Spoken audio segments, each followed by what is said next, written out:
இதிலே பாருங்கள் நம்ம 2 போட்டோம், இப்போ 1 போட்டோமா, இதே இதில் 2 போட போகிறோம்.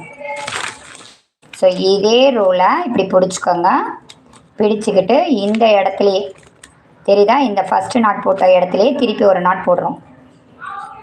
போடும் போது இப்படி நெருக்கி வச்சு போட்டுக்கோங்க. இப்படி பிடிச்சிட்டிங்கனாவே இங்கே கீழே புல் பண்ணுறதுக்கு ரொம்ப ஈஸியாக இருக்கும்.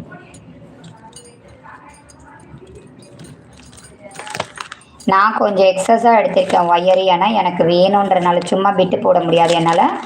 ஸோ நான் பழகினது எக்ஸஸில் பழகிட்டேன். ஸோ அடுத்தது ஒரு 2 டேப்பை சேர்த்து சுற்றிக்கோங்க.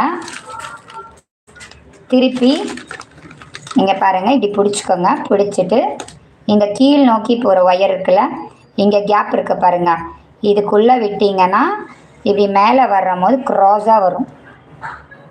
தெரியுதா, மேலே க்ராஸாக வரும். அப்போ இழுத்துக்கோங்க, நல்லா இழுத்து விட்டுக்கோங்க.